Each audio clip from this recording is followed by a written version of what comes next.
we could start off with, the assassination attempt, which was an incredible thing. And I have to say that, your actions after that assassination attempt were inspiring.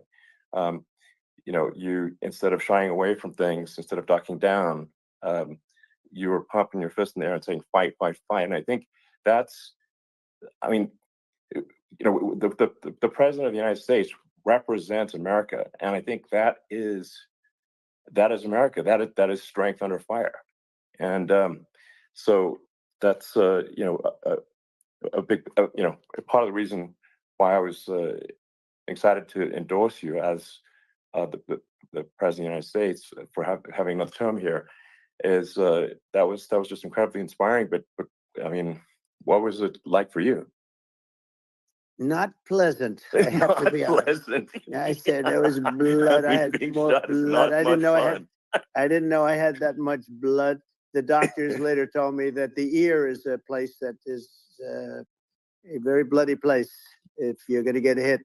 But in this case, it was probably the best alternative you could even think about because it went at the right angle. And, it was a hard hit. It was very, I guess you would say surreal, but it wasn't surreal. I was telling somebody you have instances like this or like a lot less than this where you feel it's a surreal situation. And I never felt that way. I knew immediately that it was a bullet. I knew immediately that it was at the ear. Yeah. And because it hit very hard, but hit the ear.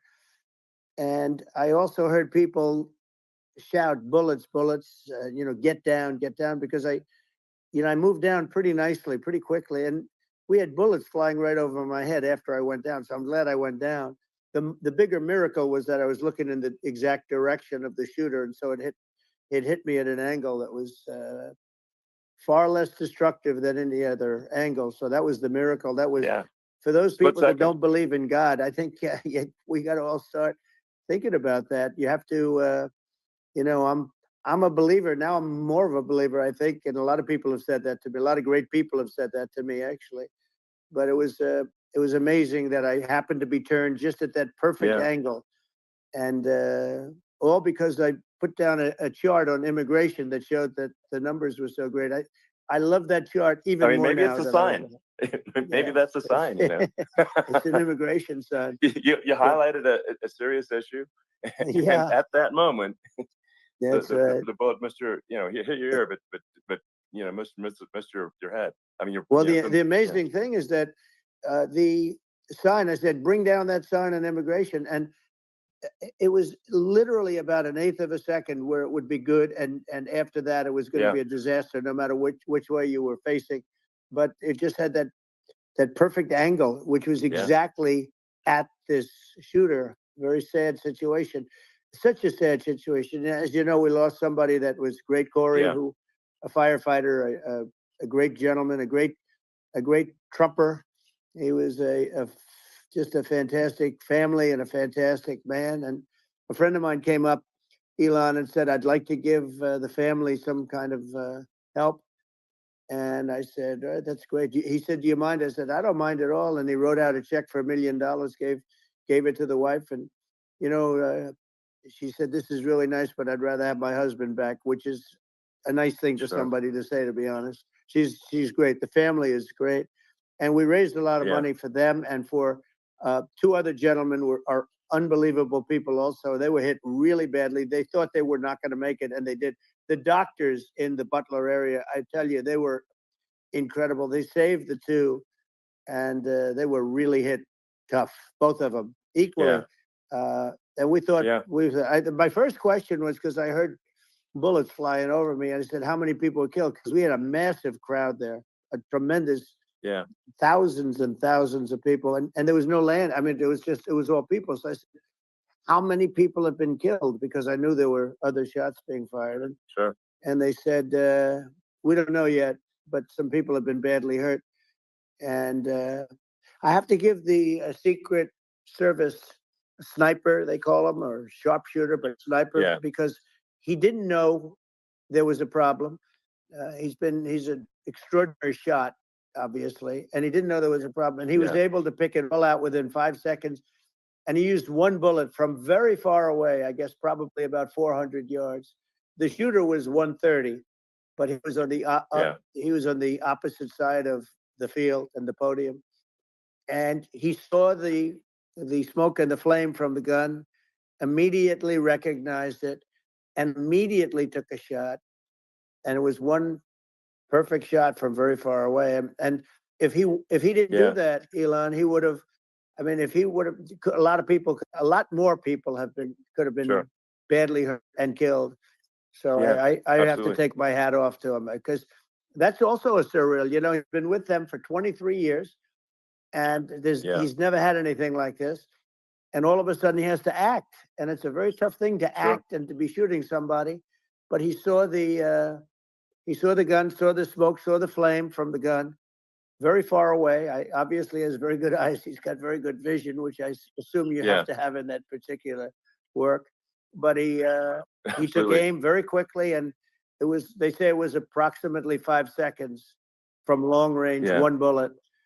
If that didn't happen, because Yeah. the shooter had a lot of bullets, he had a lot of cartridges Sure. up there with him, so Well, could have been very. I mean, that's clearly,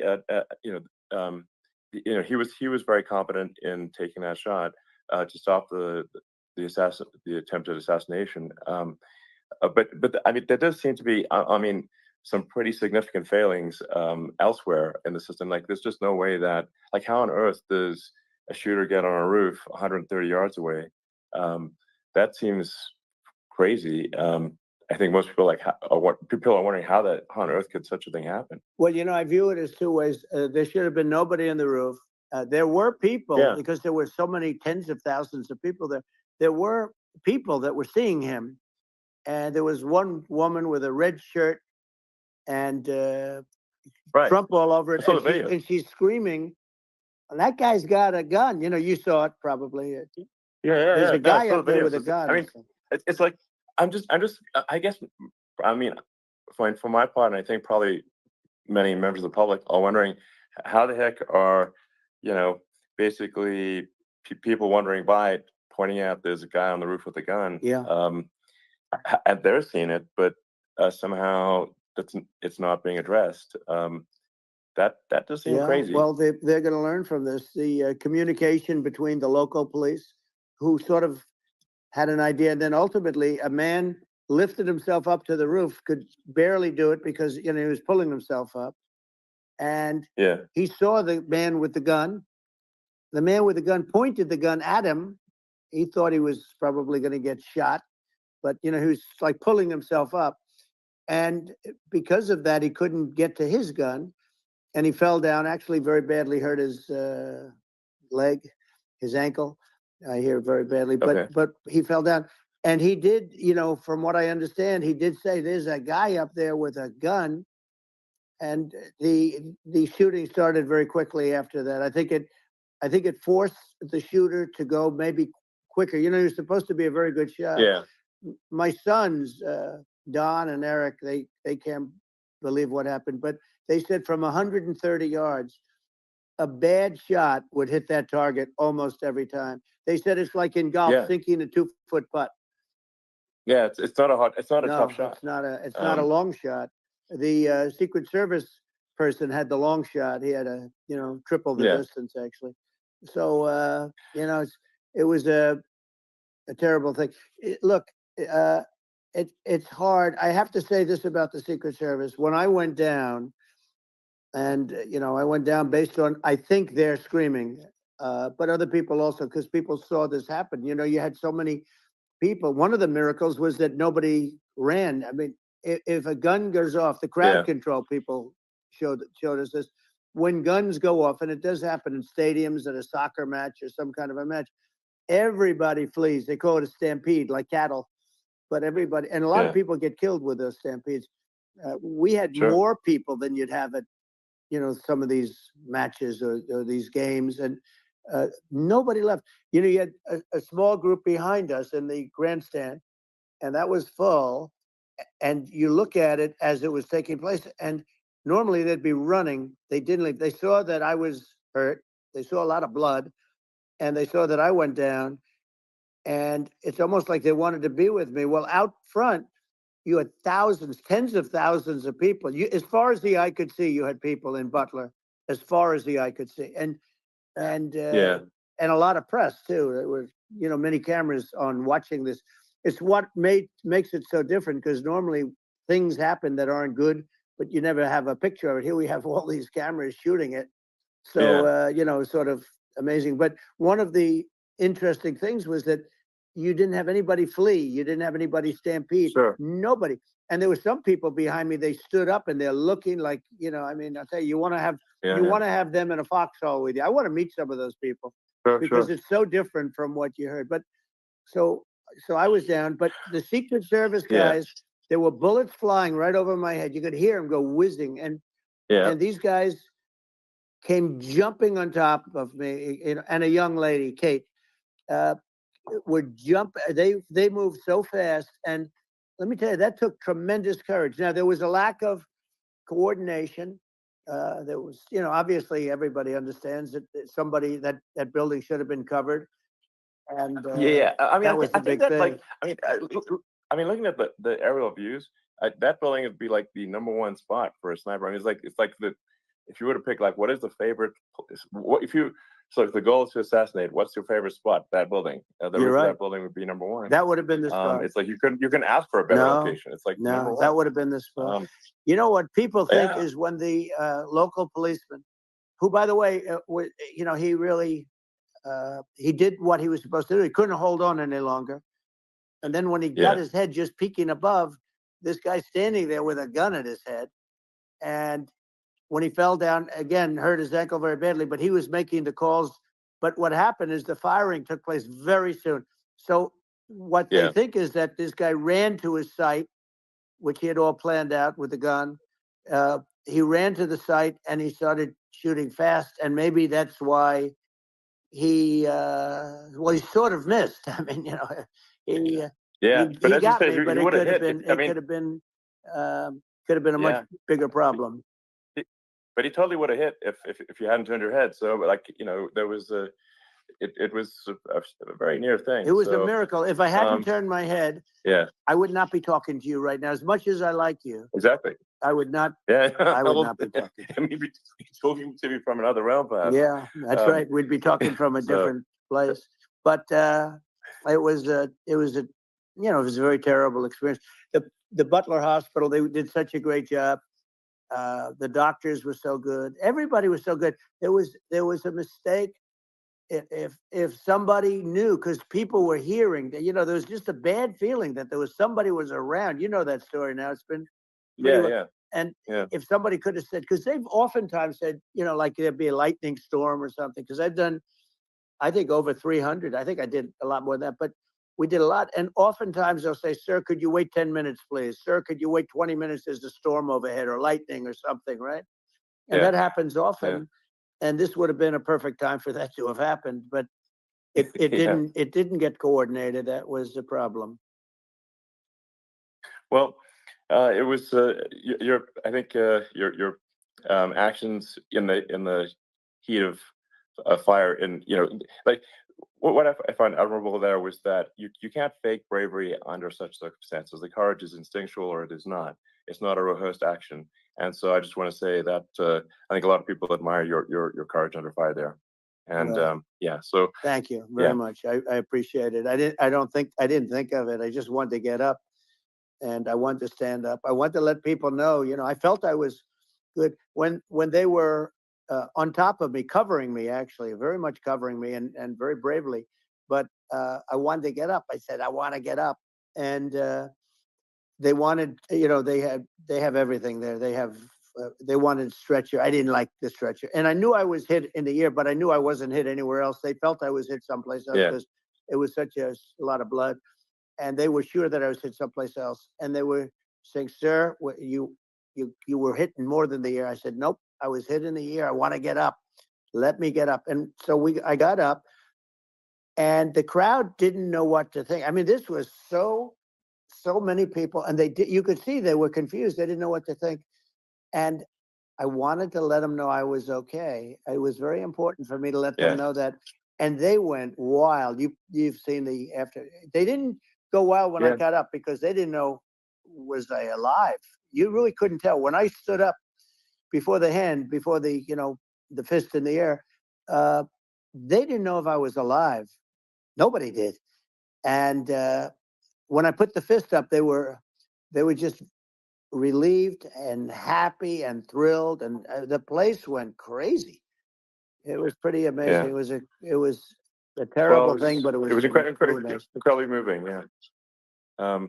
Well, and I mean, speaking of the, the the sort of slide that got you to turn that uh, saved your life really was the illegal immigration slide.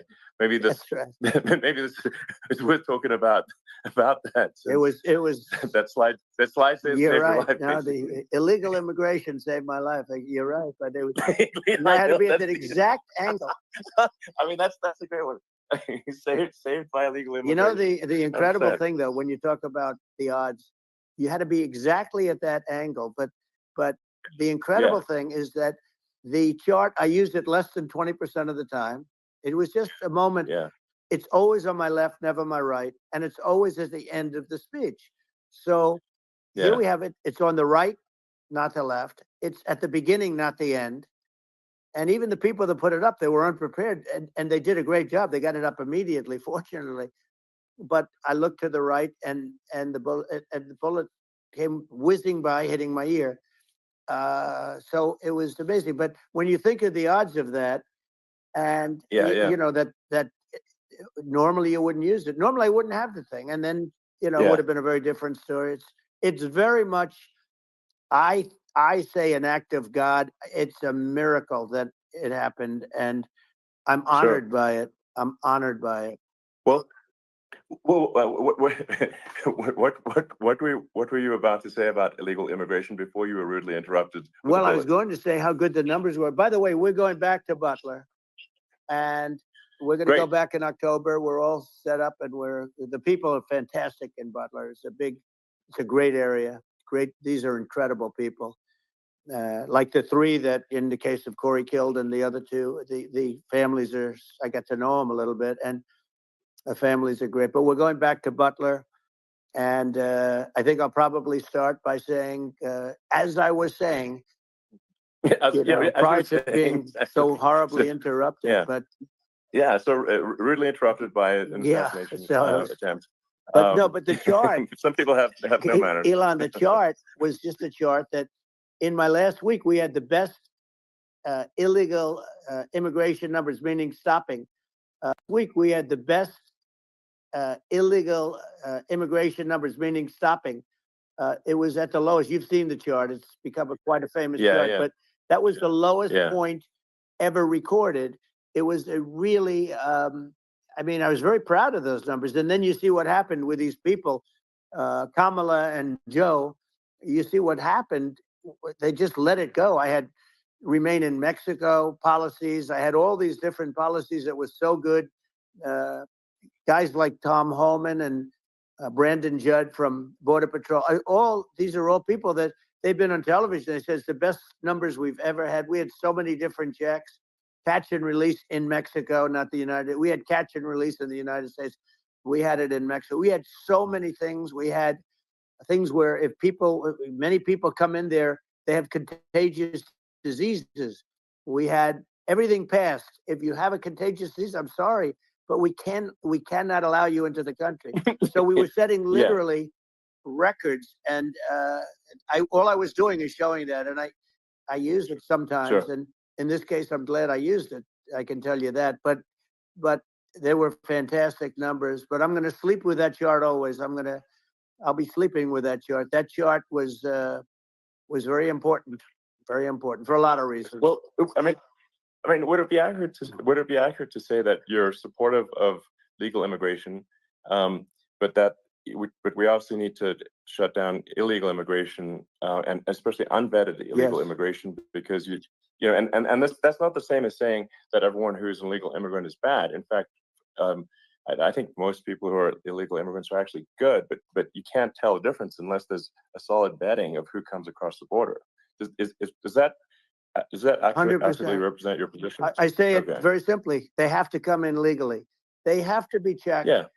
Because look, Kamala was the border czar. Now she's denying it. Everything that I do, she's Yeah. saying she was strong on the border. We're going to be strong. Well, she doesn't have to say it. She could close it up right now. They could do things right now. It's horrible.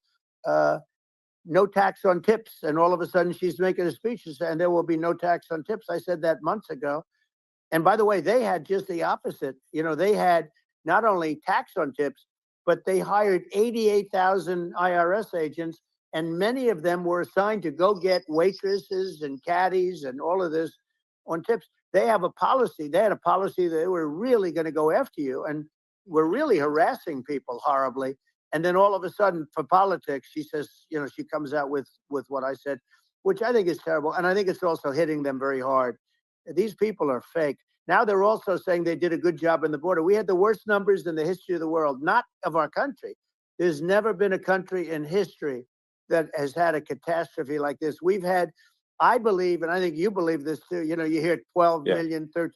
I believe it's over 20 million people came into our country, many coming from jails, from prisons, from mental institutions, or a bigger version of that is insane asylums, and many are terrorists. And I'll tell you what, they're coming not just from South America, they're coming from Africa, they're coming from stupidly and horribly bombing Israel October 7th. They're coming from all over the world. And you know, you look at, it's so sad, October 7th, because it should have never happened. Yeah. It's so sad when you look at Ukraine. It should have never happened. We have a defective government. These are defective people, and they're not people that should be running it. But where you see it the best is the border, because you have millions of people coming in a month, and then she gets up and she tries to pretend like she's going to do something. She had 3.5 years. And by the way, they have another 5 months that they can do something, but they won't do anything. It's all talk. She's incompetent and he's incompetent. And frankly, I think that she's more incompetent than he is. And that's saying something, because he's not too good. Yeah. No, I think it is essential to have a secure border. I mean, you're really not a country unless you have a secure border, and secure elections too. You know, absolutely secure elections, and so it's just essential to have a real border, or we can't function as a country, and our service, you know, our central services are being overwhelmed in a lot of cities.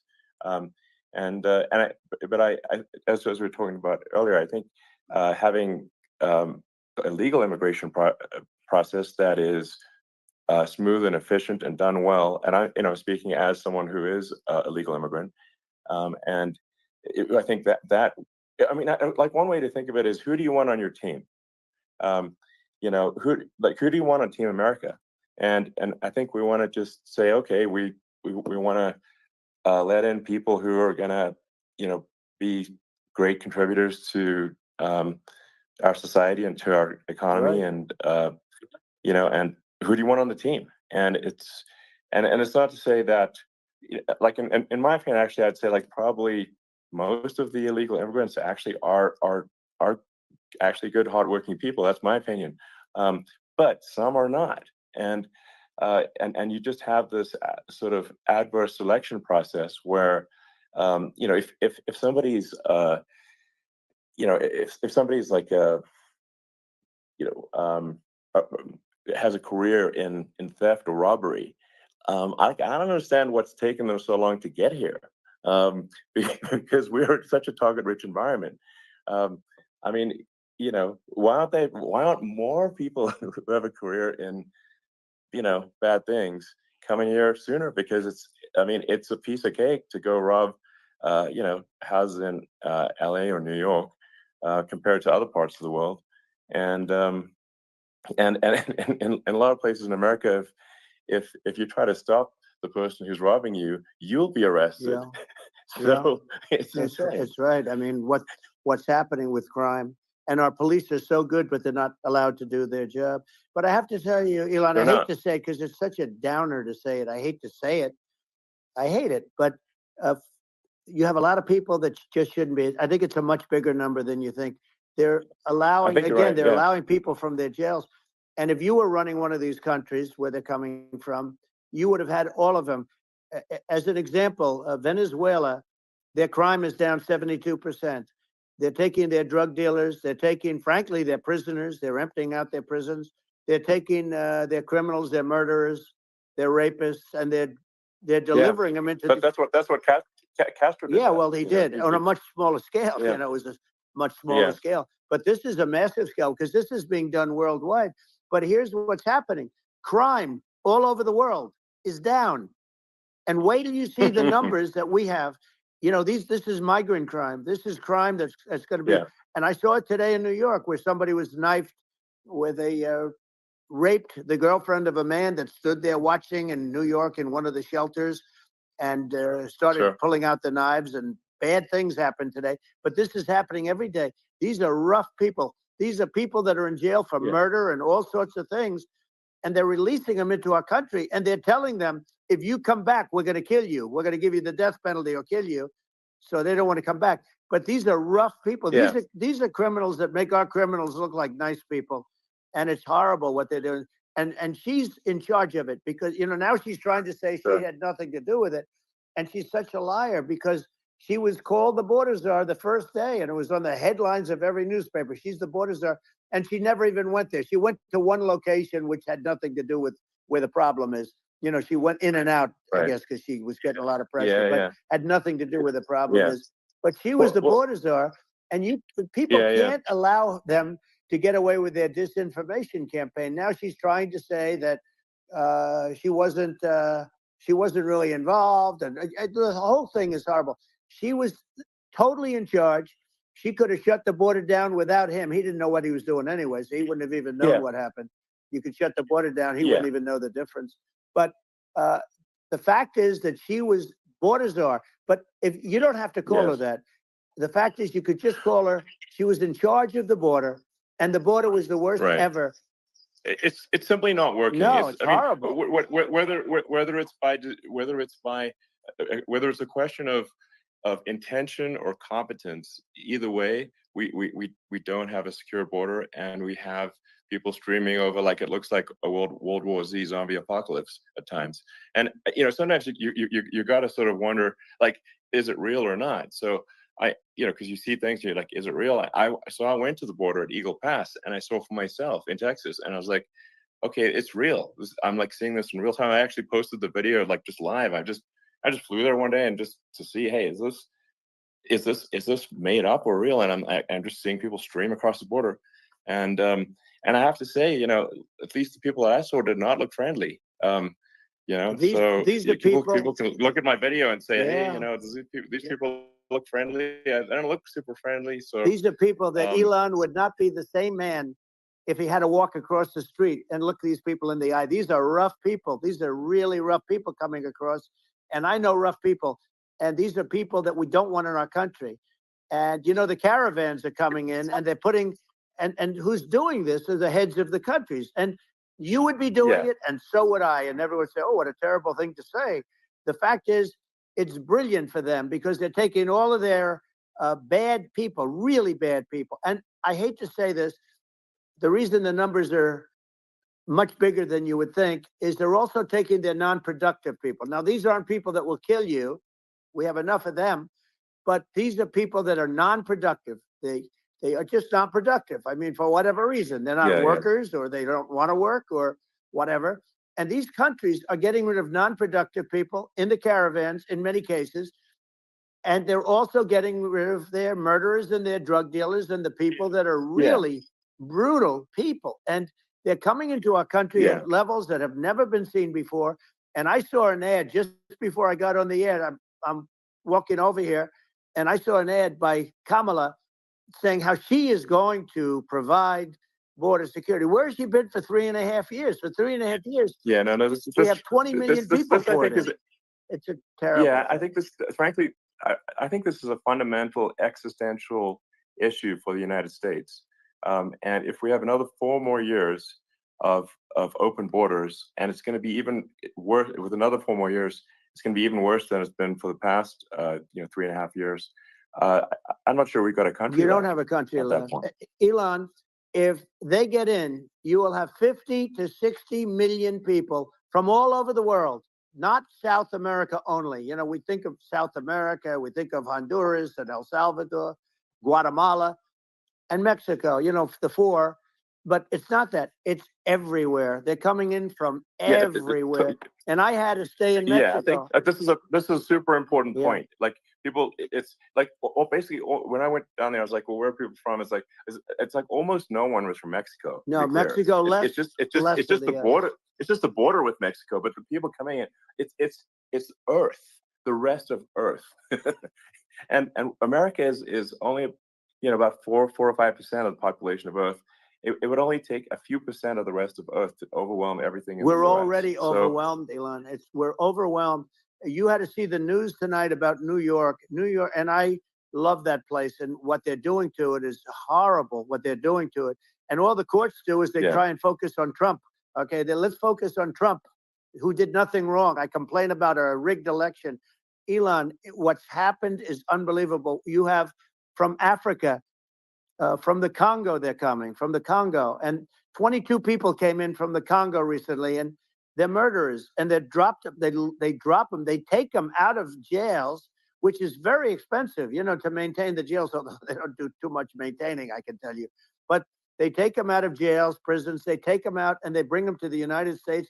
They deposit them in the United States and say, "Don't ever come back, or you're going to be executed." And they don't want to come back. But they won't come back. Sure. But they're coming from Africa. They're coming from Asia. They're coming from the Middle East. They're coming from South America. Just They're Earth, coming from rest of Earth, everywhere. basically. And there are a lot of Yeah, really everywhere on bad Earth. ones. It's just an everywhere on Earth thing, and it's just not possible for the United States to absorb everyone from Earth, or even a few percent of the rest of Earth. It's just not possible. Well, So Elon, we're going to have that's to finish this up. We're going to have the largest deportation in history of this country, and we have no choice. Otherwise, we're going to have a country. What they've done to our country. Think of it, with in Venezuela and in some of these other countries, crime is down 50, 60, 70, 80%. And you would be the same. You would have. yeah. I'll tell you what. Venezuela has not gotten rid of all of them. They've gotten rid of about 70% of their really bad people. Their jails are about 50% put into the United States. The same with other countries. Sure. Some are at 30%, some are at 50%. They're all different. But the bottom line is they're all going to be at 100%. Why wouldn't you put 100% of it? And they're doing it right now while this third-rate phony candidate. Don't forget, I beat Biden. He failed in the debate miserably. And, some people said, oh, gee, it's too bad. It's too bad he did so badly, or I did well in the debate. The first night they said, wow, one of the people at CNN said that was the greatest debate performance I've ever witnessed. And then 2 days later, they didn't talk about that. They just said he was bad. But that's okay. That's the way I get treated, and I don't mind that at all. What I can tell you is this. We cannot have a Democrat. We cannot have her. She's incompetent. She's as bad as Biden in a different. Look, she hasn't done an interview since this whole scam started. And say what you want. This was a coup. This was a coup of a president of the United States. He didn't want to leave, and they said we can do it the nice way, or we can do it the hard way. Yeah, they just took him out back behind the shed and basically shot him. What they did with this guy, and I'm no fan of his, and he was a horrible president, the worst president in history. And one of the reasons he was so bad, first of all, the Israeli attack would have never happened. Russia would never have attacked Ukraine, and we'd have no inflation. And we wouldn't have had the Afghanistan mess, if you think of it. Well, and we wouldn't have had Afghanistan. But we think of it. You take a few of those events away, and we have a different world. We would also have inflation was caused by oil.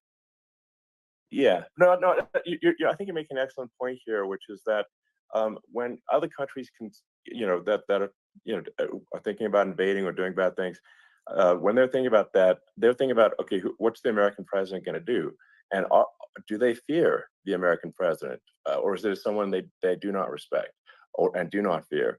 And I think they would rightfully be. I mean, look at that the footage of the assassination. They're like, okay, President Trump is like, don't mess with me. I mean, that's like Whereas I think people are not going to be, and they obviously have not been at all intimidated by Biden, and they certainly will not be intimidated by Kamala. And you have to really think of that in the context of global security. That's that if the American president is someone that, like, evil dictators are scared of, that makes a huge difference to the security of the world. So I had a good relationship with Putin, despite the Russia hoax that lasted for over 2 years. Just a hoax created by Hillary Clinton and Adam Shifty Schiff, some just bad people, just sick people, frankly. I mean, Schiff is a sick person. He's going to end up probably being a senator. It's hard to believe. The whole thing is hard to believe. But, they put our country in danger with that stuff, too. They actually, when they make up stories, and you have to fight your way out of it for a long time. But I know Putin very well. I got along with him very well. He respected me, and it's just one of those things. And we would talk a lot about Ukraine. It was the apple of his eye. But I said, don't ever do it. Don't ever do it. I shut down Nord Stream 2. That was the big oil pipeline, the biggest pipeline in the world going all over Europe. I shut it down. Biden came, and then they say, Yeah. I loved Russia. I was a friend of Putin, and I loved Russia. No, he actually said to me one time, he said, if you're my friend, I'd hate to see you as an enemy. I shut down his pipeline, the biggest pipeline. They were looking at that to fund, and this pathetic president gets in there. And the first thing he did, one of the early things he did, is he shut down Keystone XL pipeline, which is our pipeline that would have employed 48,000 people, pipeline workers, shuts it down. That was, a massive job that Obama refused to allow. Yeah. I allowed it in my first week because it was jobs and it moved oil. And by the way, in a much more environmentally friendly way. It's underground. It's not a truck that catches on fire or a train that catches on fire. But think of it. He shut down the XL pipeline, the Keystone XL pipeline. Yeah. He shuts that down, and he approves the Russian pipeline. Yeah, it doesn't make any sense. It's inconsistent. Certainly, but I mean, I think it's just worth emphasizing, to listeners, the immense importance of whether the United States president is intimidating or not intimidating, and how much that matters to global security. Because there's some real tough characters out there, and if they don't think the American president is tough, they will do what they want to do. I know every one of them, and that puts the whole world in danger. Elon, I know every one of them, and I know them well. I know Putin. I know President Xi. I know Kim Jong-un of North Korea. I know every one of them. And let me tell you, people will say, "Oh, this is terrible." He said, "I'm not saying anything good or bad. They're at the top of their game. They're tough. They're smart. They're vicious." And they're going to protect their country, whether they love their country. They probably do. It's just a different form of love, but they're going to protect their country. But these are tough people at the top of their game. And when they see a Kamala or when they see Biden, Sleepy Joe, they can't even believe it. They can't believe this happened. All the stuff that you're seeing now, all the horror that you look at Israel, they're all waiting for an attack from Iran. Iran would not be attacking, believe me. When I was there, and I say it with respect, because I think we would have been good with Iran. I don't want to do anything bad to Iran, but they knew not to mess around. Iran was broke because I told China, if you buy from Iran oil, it's all about the oil. That's where the money is. But if you buy oil from Iran, you're not going to do any business with the United States. And I meant it. And they said, we'll pass. Yeah. They didn't buy oil. Other countries likewise. Sure. You want to buy, you're not doing business with the United States. And they were at a point where they had no money for Hamas. They had no money for Hezbollah. They had no money for any of these instruments of terror. And it was amazing. In fact, there were articles when I was leaving, which is hard to believe, actually, especially when you look at what's happened to our country. Our country is so bad right now. It's such a different place. We were respected. Think of it. 4 years ago, we were so respected to a point where when I said don't buy oil, they didn't buy oil, but they had no money, and Israel would have never been attacked. It is zero chance. And again, I said to Vladimir Putin, I said, don't do it. You can't do it, Vladimir. You do it, it's going to be a bad day. You cannot do it. And I told him things that what I do, and he said, no way. And I said, way. And it's the last time we ever had the conversation. he would never have done. I got along well with him. I hope to get along well with him again. You know, getting along well with them is a good thing, not a bad thing. I got along well with Yeah. Kim Jong-un. When I met with President Obama just before entering, you know, it's a sort of a ritual. And I sat down with him and we talked. It was supposed to be for a very short period of time. It turned out to be a long period of time. I said, "What's the biggest problem?" He said, "North Korea." I had that problem worked out very quickly. It was nasty at the beginning with Rocket Man and, you know, all the different things. Yeah. But all of a sudden I got a call. Those were some epic tweets, by the way. Yeah, they Those were. like, They were absolutely... epic everything. He said that he has a red button on his desk. I said, I have a red button on my desk too, but my red button is much bigger and my red button works. And then I called him Little Rocket Man of Little Rocket Man. Anyway, here's the bottom line. All of a sudden I got a call from him. And they said they want to meet. They want to meet me. And we met, as you remember, we met in Singapore. We met also in Vietnam. And I got along with them great. We were in no danger. But President Obama thought we were going to end up in a war, a nuclear war with him. And let me tell you, he's got a lot of nuclear stuff, too. Exactly. He's got plenty of nuclear. He can do plenty of damage. So yes, I mean, it's because, you know, I mean, people like Kim Jong-un, they respond to strength, not weakness. Well, and he and I had a good relationship. Remember I met him and we walked onto his land. Nobody ever walked onto his land before. I walked onto. I wouldn't say let's bring up Secret Service again. I wouldn't say they were thrilled when I did that. I walked onto his land, and it was an amazing period. But we were not in danger with him because of me. You know, I always say that we have enemies on the outside and we have enemies on the inside. We have some really bad people in our government and people that are controlling of the people. I mean, I'd mention names, but I really don't want to give them the credit. But we have some really bad, and I say they're more dangerous than Russia and China. If you have a smart president, a president that gets it, we are not in danger from those countries because they need us and they need our help. I mean, we forced Obama, if you think about it, Obama and Biden, and Bush to a certain extent, in all fairness, forced Russia and China together. And if you're a history student, the first thing you learn is you cannot let Russia and China align. But then they also got, if you take a look, Iran, and they have North Korea. That's, you know, they call it the axis of evil. In the old days, you had the axis of evil. Here we have a modern day axis of evil. These are powerful countries, very heavy nuclear, which is the biggest threat. Yeah. You know, the biggest threat is not global warming, where the ocean's going to rise 1/8 of an inch over the next 400 years. And you'll have more oceanfront property, right? The biggest threat is not that. The biggest threat is nuclear warming, because we have 5 countries now that have significant nuclear power, and we have to not allow anything to happen with stupid people like Biden. You know, Biden did something with Russia. There was no chance of him ever going in. And when I left, and then after I left, they started forming big armies on the border with Ukraine, right? And I looked at that, and I thought he was doing that because Putin's a good negotiator. I thought he was doing that to negotiate. But then Biden started saying such stupid things. For instance, he said that it can be a NATO country. Now, Russia, for as long as there's been NATO, has said we're never going to agree to that. And we go right up front and say that. And we did things and said things through this president with a low IQ, very low IQ. He had a low IQ 30 years ago, by the way, but now he might not even have a IQ at all. There's nothing on the board that goes this low. He said things that were so stupid that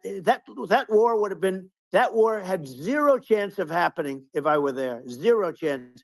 He was saying everything the opposite. And it's so sad because many more people have been killed in Ukraine than you read about. You don't read about how bloody it is and how disastrous. Sure. Hey, look, just in the 2 armies, you lost 500,000 people. And you know, Ukraine's having a hard time. Ukraine, I don't know if you saw the article recently, and it's true. You don't hear the true story. But if you think about it, Russia's gone, you know, Russia defeated Germany with us, and they defeated Napoleon. You know, they've been around a long time. They're a big fighting force. Yeah. And it's very unfair. And Ukraine now doesn't have enough men they're now using young men and very old men to fight. And we're in a very bad position. And I'm not going to blame exclusively, but I can tell you, I could have stopped that, and a smart president could have stopped that. It wouldn't have happened. But we had a man that actually made it. It made it more prevalent. It was so bad. The words that he was using, the stupid threats coming from a stupid face that he was using. I said, this guy's going to cause us a war. He's going to cause us. And let me tell you, it can lead to World War III. That can lead to World War III. The Middle East can lead to. We have numerous places that could end up in a World War III right now for no reason whatsoever. No, I think you're right. I think people underrate the risk of World War III.